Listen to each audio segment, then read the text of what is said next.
Hello viewers, welcome to my channel. என் பயணம் உங்களுடன். இன்றைக்கி நம்ம ரொம்ப கிறிஸ்பியான ஈஸியாக சிம்பிளான இன்க்ரீடியன்ட்ஸ் வச்சு பண்ணக்கூடிய ஒரு ஸ்நாக்ஸ் ரெசிபி தான் பார்க்க போகிறோம். இதுக்கு ஒரு பெரிய உருளைக்கிழங்க வேக வச்சு ஒரு கப்பில் கெட்டி அவலை வந்து நல்லா 2-3 தடவை தண்ணி விட்டு அலம்பிட்டு ஊற வச்சுக்கலாம். நல்லா 2-3 தடவை கழுவுனிங்கன்னா அதில் இருக்க தூசி மண் எல்லாமே வந்து போயிடும். நல்லா கழுவிட்டு அதை ஊற வச்சு அது வந்து கொஞ்சம் நல்லா டபுள் ஆகிற வரைக்கும் அதில் விட்டுறணும். ஒரு 10லேருந்து 15 நிமிஷம் ஆகும். கெட்டி அவல்னா ஒரு அரை மணி நேரம் கூட நீங்கள் ஊற விடலாம். அந்த டைமில் நீங்கள் வேக வச்சுருக்க உருளைக்கிழங்கு வந்து சீக்கிரமாக வெந்து வந்துடும். ஸோ டைம் ஆக ஆக இப்படி நல்லா வந்து ஊறி அந்த மேலே எலும்பி வந்திருக்கு, பார்த்தாலே தெரியுது. இப்போ இந்த தண்ணியை வந்து வடிச்சுக்கலாம். வடிச்சிட்டு மறுபடியும் கொஞ்சம் தண்ணியை வந்து மேலே விட்டுக்கலாம். பச்சை தண்ணி இந்த மாதிரி நம்ம வடிச்சிட்டு விடுறதுனால அந்த அவளோட பச்சை வாசம் வந்து போயிடும்.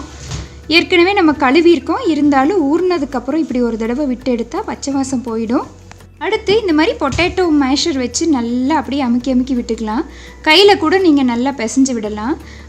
சின்ன சன்னமான அவல் விட்டிங்கன்னா கையில் பிசைஞ்சிக்கலாம். இது கெட்டி அவல்ங்கிறதுனால நல்லா இந்த மாதிரி வச்சு மேஷ் பண்ணி விட்டுக்கலாம்.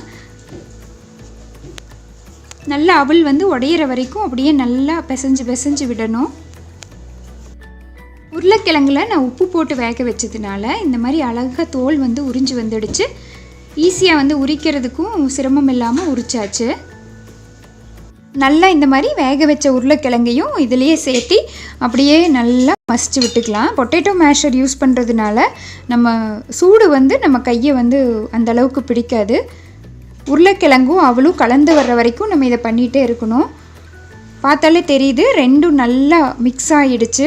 நல்லா கலந்து வர்ற வரைக்கும் இதை நம்ம பண்ணிடலாம். அதுக்கப்புறமா மசாலாஸ் எல்லாம் சேர்த்திக்கலாம். இப்போ 1 ஸ்பூன் அளவுக்கு சீரகம், அரை ஸ்பூன் அளவுக்கு உப்பு, தேவையான அளவுக்கு கூட நீங்கள் சேர்த்திக்கலாம். இது கூட ஒரு அரை ஸ்பூன் அளவுக்கு மஞ்சத்தூள், 1 ஸ்பூன் அளவுக்கு மிளகாய்த்தூள், காரத்துக்கு தகுந்த மாதிரி நீங்கள் சேர்த்திக்கலாம். அரை ஸ்பூன் அளவுக்கு கரம் மசாலா, இதில் வந்து பச்சை மிளகாய் கூட நீங்கள் சேர்த்தலாம். அரை ஸ்பூன் அளவுக்கு மல்லித்தூள் சேர்த்திருக்கேன். மிளகாய்த்தூள், மஞ்சத்தூள், கரம் மசாலா, மல்லித்தூள் இதெல்லாம் உங்களோட சுவைக்கு தகுந்த மாதிரி சேர்த்திக்கோங்க. பச்சை மிளகாய் கூட நீங்கள் பொடியாக கட் பண்ணி சேர்த்தலாம். கொத்தமல்லி இலை கூட நீங்கள் சேர்த்திக்கலாம். குழந்தைங்க சாப்பிட்றதா இருந்தால் பச்சை மிளகாய் அவாய்ட் பண்ணிக்கிறது ரொம்ப நல்லது. இந்த மாதிரி கட்டியாக இருக்கிற உருளைக்கிழங்கு எல்லாம் நீங்கள் இடையில உங்கள் கைக்கு பட்டுச்சுன்னா எடுத்துடலாம். நல்லா அப்படியே சப்பாத்தி மாவு மாதிரி பிசைஞ்சுக்கணும். பிசைய இது நல்லா கூடி வரும். நல்லா கூடி வந்ததும் அப்படியே உருட்டி ஒரு 5 நிமிஷம் அப்படியே விட்டுடலாம். 5 நிமிஷம் அந்த பால் அப்படியே வச்சுட்டோம். இப்போ கொஞ்சம் கையில் எண்ணெய் தடவிட்டு நம்மளோட 5 விரலுக்கும் நடுவில் உருட்டி குட்டி குட்டி பால்ஸாக பிடிச்சிக்கலாம். இந்த விரல்களுக்கு நடுவில் நம்ம பிடிச்சோம்னா தான் யூனிஃபார்ம் பால்ஸாக நமக்கு கிடைக்கும். நம்ம பாமில் வச்சு அமுக்கினோம்னா அது வந்து ஷேப் மாறிடும்.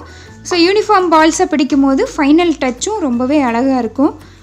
உங்களுக்கு இந்த ஷேப் வேண்டான்னா நீங்கள் கட்லெட்டோட ஷேப்பில் தட்டையாக கூட பிடிச்சிக்கலாம். அது போகா கட்லெட்னு சொல்லுவாங்க. அழகாக இப்படி உருட்டி எல்லா பால்ஸ்லேயும் நம்ம யூனிஃபார்மாக குட்டி பந்தாக பிடிச்சி வச்சுக்கலாம்.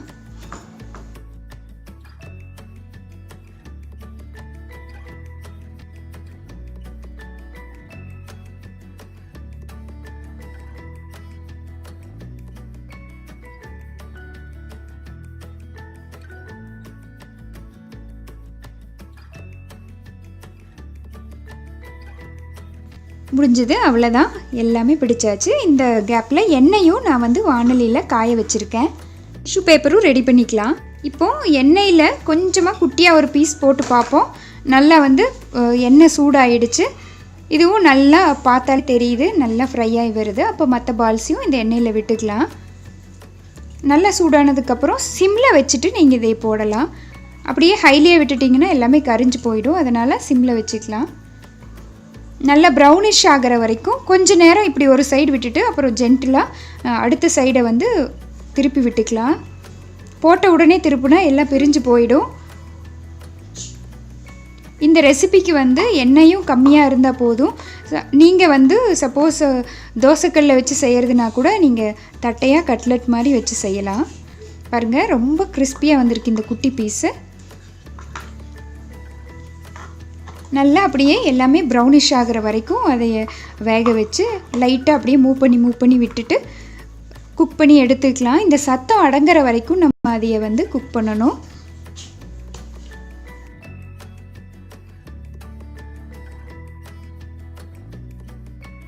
ஃபஸ்ட்டு செட் ஆஃப் பால் வந்து நல்லா கம்ப்ளீட்டாக குக் ஆகட்டும். அது வரை அப்படியே லைட்டாக மூவ் பண்ணி விடணும். ஏன்னா உள்ளே வந்து கொஞ்சம் கெட்டியாக இருக்கிறதுனால நம்ம கொஞ்சம் பொறுமையாக தான் வேக வச்சு எடுக்கணும். நம்ம தின்னாக வந்து தட்டையாக போட்டிருந்தா சீக்கிரமாக அது குக் ஆகிடும். இப்போ நம்ம பால் மாதிரி போட்டிருக்கனால கொஞ்சம் பொறுமையாக குக் பண்ணி எடுக்கணும். இல்லைன்னா நடுவில் வந்து வேகாது.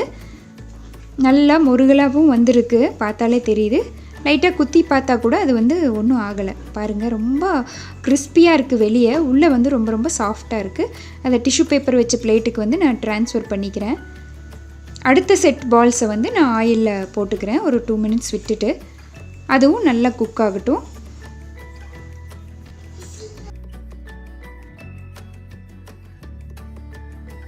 இதுக்கும் அதே மெத்தட் ஃபாலோ பண்ணி லைட்டாக அப்படியே மூவ் பண்ணி விட்டு பொறுமையாக குக் பண்ணி எடுக்கலாம். அவசரமாக எடுத்தோம்னா உள்ளே எல்லாம் வேகாது. நல்லா ப்ரௌனிஷ் ஆகிற வரைக்கும் வேக வச்சு எடுத்துக்கலாம். ரெடி ஆகிடுச்சு. எண்ணெயும் அந்த அளவுக்கு குறையல.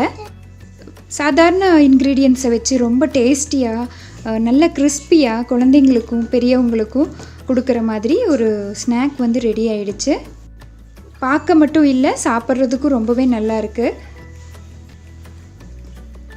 இதை ஒரு பிரேக்ஃபாஸ்ட்டாக கூட நம்ம எடுத்துக்கலாம். அவசரமாக எதாவது ஸ்நாக்ஸ் சாப்பிட்ணும் அப்படிங்கிற டைமில் நிச்சயமாக இந்த ஈஸியான சிம்பிளான ஸ்நாக்ஸை ட்ரை பண்ணி பாருங்கள். ரொம்ப ரொம்ப சாஃப்டாக டேஸ்ட்டாக இருந்தது. பார்த்தாலே தெரியுது, அந்த அவுட்டர் லேயர் வந்து ஒரு மாதிரி கிறிஸ்பியாக இருக்கிறது உங்களுக்கு நல்லாவே தெரியும்னு நினைக்கிறேன். ஹெல்த்தியான டிஷ்ஷும் கூட தான். மைதா இல்லாததுனால இது நிச்சயமாக ஹெல்த்தியான ஸ்நாக்ஸ்னு சொல்லலாம். கண்டிப்பாக நீங்கள் ட்ரை பண்ணுங்கள். உங்கள் சஜஷன்ஸை ஷேர் பண்ணுங்கள். தேங்க்யூ ஸோ மச் ஃபார் வாட்சிங்.